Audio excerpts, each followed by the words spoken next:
Non, Oui, c'est super. Écoute, c'est la première oui,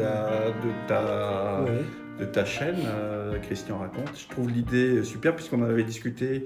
Et moi, j'aime ta manière de me parler de la Bible, sachant que c'est quelque chose que j'ai pas forcément étudié, sachant qu'on peut l'étudier sous plusieurs angles. Et que toi, tu as une manière très singulière de la raconter. Alors, qu'est-ce que tu peux me dire là qu'est-ce que tu peux me dire? Qu'est-ce que tu as envie de me dire là à alors, l'instant sur la la Bible? Bible, c'est 73 livres. 73 livres. 5 livres de la Torah. Oui. Plus le reste, la Bible, les textes des prophètes. Et donc, c'est un petit peu compliqué. Alors c'est pour ça que ça m'intéresse, c'est que ça me permet, moi, le terme compliqué, par quel bout le prendre. Sachant que c'est un des livres les plus lus dans le monde. Alors, C'est le Betséer, c'est-à-dire le, que il a été traduit dans toutes les langues et en particulier à l'origine, il était écrit en 3 langues, araméen, hébreu et et grec. grec. Trois langues, Ok, hein, les 3 trois langues. langues. Mais Hein. bon, il faut savoir, mais ça je vous en parlerai Alors plus depuis tard. combien de temps tu le pratiques, toi? Tu la travailles Moi, depuis tout petit. depuis petit? Depuis Ouais. tout petit, j'ai eu la chance d'avoir comme voisin un rabbin qui m'a fait toute Ton mon éducation éducation? biblique. Oui. Mais là, je parle seulement des textes, c'est-à-dire il faut oublier les religions. C'est pas une question de religion, D'accord. c'est simplement. Je dis toujours que la Bible, c'est un livre qui a été une bibliothèque qui a été écrite par des hommes pour des Pour hommes. des hommes. Hein. Effectivement, probablement pour les croyants impressionnés par Dieu, ça c'est sûr, mais soyons clairs, c'est simplement une histoire que je vous raconte. J'ai pas envie de raconter l'histoire des religions, c'est simplement une Le analyse de livre. la Bible avec ces histoires magnifiques. Moi, je me régale, je la lis encore la Bible, et c'est fou, c'est plus que Hollywood la Bible. C'est incroyable ce qu'il peut y avoir comme histoire.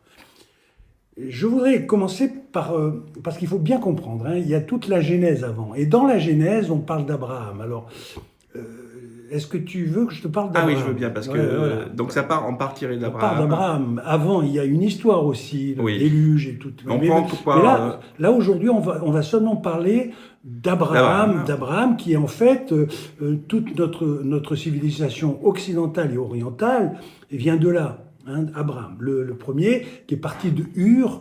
Abraham, il est né à Ur, en Mésopotamie. Il est parti avec toute sa tribu. C'était un homme qui avait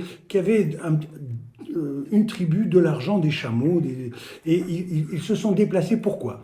Parce qu'en Mésopotamie, les gens étaient polythéistes. Et lui, pour la première fois, il croit en un seul Dieu. Dieu. C'est-à-dire, on dit toujours que c'est le Dieu de son père. Il a tout réuni en fait. Il Il est réunit parti avec un un seul seul Dieu. Dieu. Un seul Dieu. Ils ne sont pas hébreux, hein, ils ne sont pas encore Ouais, hébreux. ouais. Il part donc de Ur et il se dirige vers Canaan, qui est Israël d'aujourd'hui. Et cet Abraham-là, il a une femme qui s'appelle Sarah. Et cette Sarah, elle ne peut pas avoir d'enfant. Et il attend très très très très très longtemps à avoir des enfants. Et en fait, elle lui donne sa servante, Agar, qui va lui donner un fils. Et ce fils, il s'appelle Ismaël. Vous allez Ismaël. comprendre pourquoi.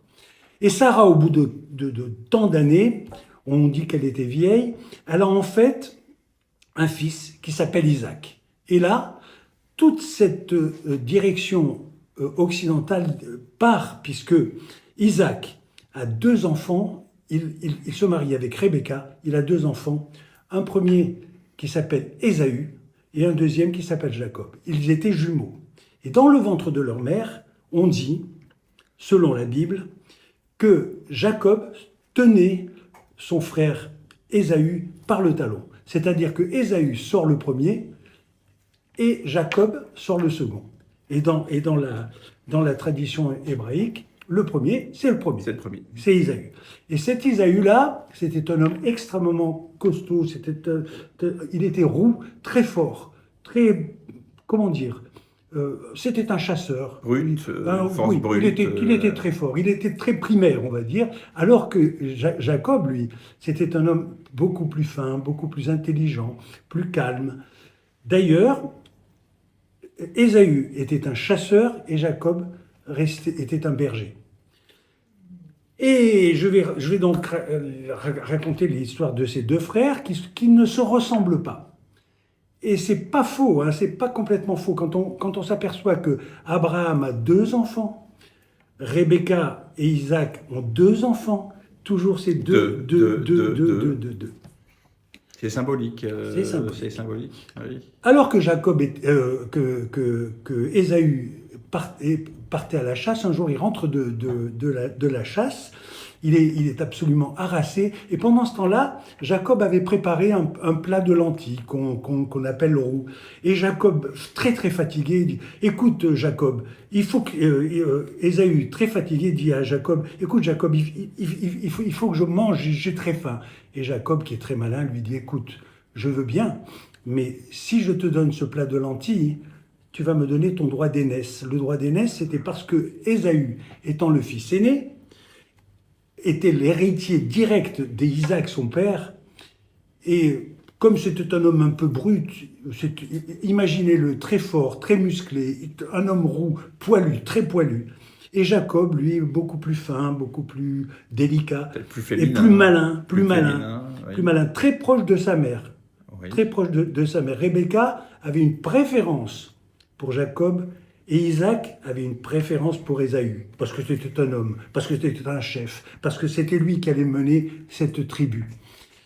Et Jacob malin lui dit, je veux bien, je vais te donner le plat de lentilles, mais je veux ton droit d'aînesse. Isaac, il réfléchit un petit peu, Ésaü réfléchit un petit peu, il se dit, bon, mais écoute, ok, je te cède mon droit d'aînesse, parce que moi, ma force, elle est dans mes muscles, elle est dans ma force guerrière. Je veux bien te laisser le droit d'aînesse. Première entourloupe de Jacob, qui lui prend son droit d'aînesse. Et dans ces tribus-là, la parole donnée, c'était la parole donnée. Ésaü et Jacob vieillissent, et un jour, Isaac commençait à devenir très très vieux, il était devenu aveugle, et il appelle son fils Ésaü, qu'il préférait, et lui dit, écoute Ésaü, tu vas aller me chercher du gibier dans la forêt, tu vas me préparer un plat comme je les aime, parce qu'avant de mourir, je te bénirai. Ésaü part à la chasse, va chercher ce gibier, mais entre-temps, Rebecca, la femme d'Isaac, qui préférait son fils Jacob, dit à Jacob, va vite me chercher 2 chevreaux, je vais préparer un plat pour ton père Isaac, et tu vas le préparer. Et en plus, tu vas prendre les habits de ton frère Ésaü, et je vais te mettre la peau de chevreau, comme ton frère est poilu, je vais te mettre la peau, et tu vas aller voir ton père Isaac, et il va te bénir. Déjà, Rebecca, la maman, essayait de diriger les choses, C'est ce qui se passe. Jacob va voir son père Isaac qui était aveugle et il savait qu'il était en train de mourir. Jacob dit à son père, « Je t'ai apporté, mon père, ce plat que tu aimes tant. » « Oh, dit-il, Isaac,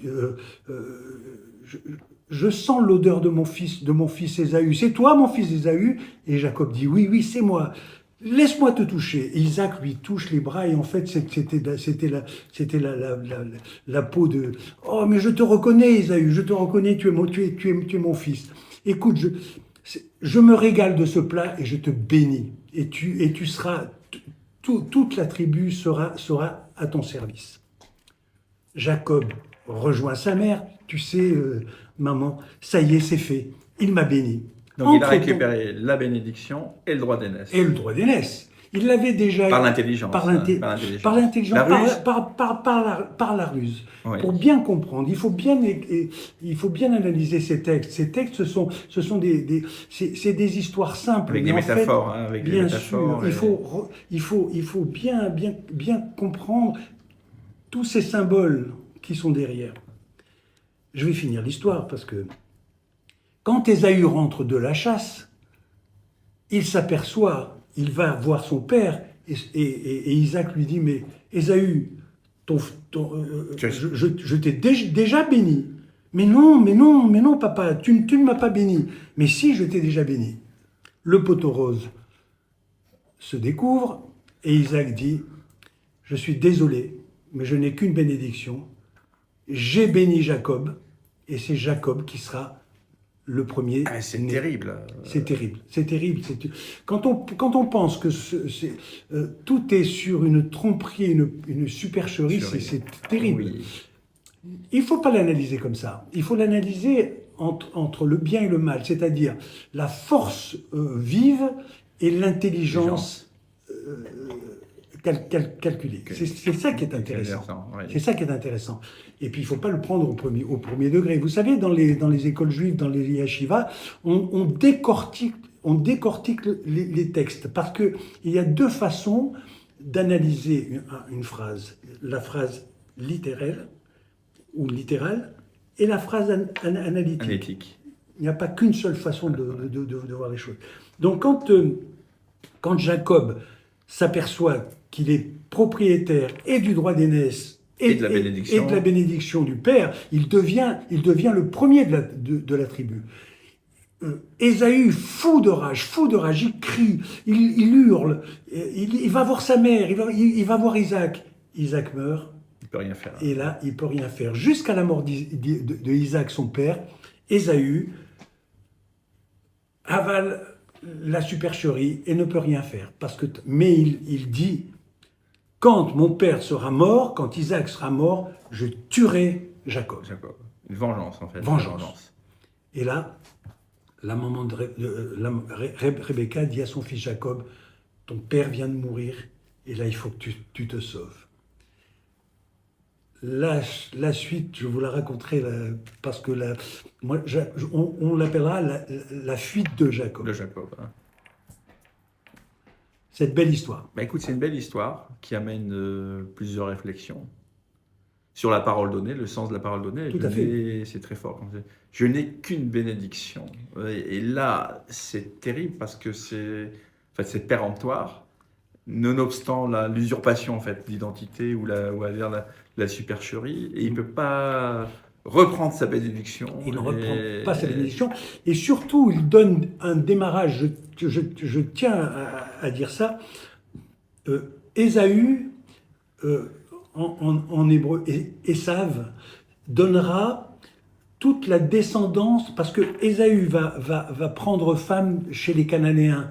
Isaac avait bien proposé à ses fils, mais Ésaü va prendre la lignée cananéenne qui va donner un petit peu l'Occident. Alors que Jacob, lui, va donner toute la descendance hébraïque. Avec les 12 fils. Les 12 fils de Jacob, qui seront les 12 tribus d'Israël. Alors l'échelle de Jacob, ça a à voir avec ce Jacob-là. L'échelle de Jacob, alors, ça sera la prochaine. Ça sera la prochaine. Et ça a à voir avec ce Jacob-là. Bien sûr. Il n'y a qu'un seul Jacob, celui-là. D'accord, il n'y a qu'un seul. Celui-ci, il est très très important, puisqu'il est le père des 12 tribus d'Israël. Oui. Et c'est dans sa fuite, là après la deuxième histoire, celle de la fuite de Jacob vers son grand-père, en fait, il va se sauver pour prendre femme vers Laban, qui est son grand-père, qui est le père de Rebecca. Et ça je vous raconterai ça dans une autre... Donc pour résumer, il y a Abraham qui avait pour épouse Sarah, qui ne pouvait pas lui donner d'enfant. C'est sa bonne, c'est ça? Oui, c'est sa servante égyptienne. Sa servante égyptienne. Agar, qui lui donne un enfant avant Sarah. Avant Sarah, qui, durant son grand âge, procrée, en fait. Mais alors, c'est Dieu qui lui donne ce fils. C'est Dieu qui lui donne son fils. Parce que... d'accord, donc on retrouve encore... Bien sûr, la servante Sarah, l'égyptienne, donne naissance à Ismaël, Ismaël. qui plus tard donnera la religion musulmane, mais beaucoup Ismaël, plus tard. Je d'accord. vous raconterai ça plus tard. Et l'autre branche. Et de l'autre donc, branche, c'est donc, Isaac, de sa femme, de son épouse. bien sûr, le fameux Isaac qui a failli, Isaac, celui qui a failli qui être... est né en rigolant, c'est ça oui, Isaac, c'est c'est ça, surtout- qui sourit, c'est ça Oui. non Non, mais c'est surtout que c'est lui qui est sacrifié.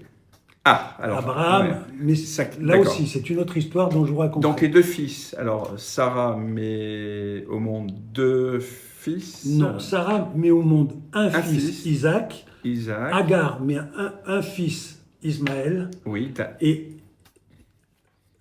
pardon, Sarah met au monde Isaac, Isaac. qui lui-même aura comme femme Rebecca, qui lui donnera Ésaü et Jacob. Et Jacob.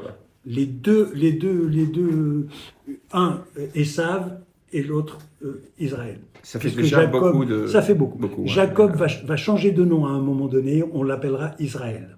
Ah. Israël. D'accord. Voilà. Je vous raconterai aussi d'où le nom Israël vient. Bon. Mais bon. Alors, selon le principe d'une chaîne YouTube, c'est qu'on a des pouces pour nous encourager Bien à sûr. continuer. Si cette histoire vous a plu, Plus, voilà. j'ai beaucoup d'histoires à vous raconter.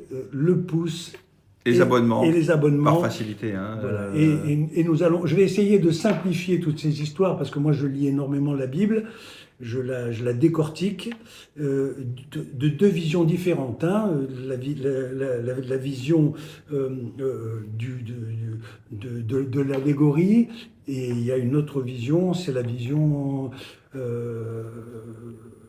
comment dire, religieuse, qui est un petit peu différente, parce qu'il y a une différence entre la croyance et la foi. Là, moi, je vais seulement vous raconter des histoires qui sont écrites dans la Bible, et s'il y a des jeunes qui veulent faire des films sur ces histoires-là, elles sont sans fin. Sans fin, exact. Et on vous invite aussi à faire des commentaires et pour Bien sûr. interagir, Bien sûr. c'est plus sympa. Voilà pour ce premier épisode, Voilà. qui n'est qu'une première. J'espère que ça vous aura plu. Longue vie à Christian raconte. Voilà. Moi, j'ai pris beaucoup de plaisir, en tout cas, à entendre. Et puis, on poursuivra au-delà de la conversation, au-delà de tout ça. Oui, parce que l'histoire Ah ne oui. fait que commencer. Ah oui. Jacob, il y a la fuite de Jacob vers, Prochain épisode. vers le grand-père Laban. Ah, bon. Et là, on parlera de tout ça, l'échelle de Jacob, Et tout. et les femmes de Jacob, parce que Jacob va prendre femme. Et il y a encore des histoires qui sont sans fin. Génial, super. Merci, mon cher Christian. Voilà. Voilà, on vous embrasse tous. Et puis, bonne vie à cette chaîne, encore une fois. Voilà.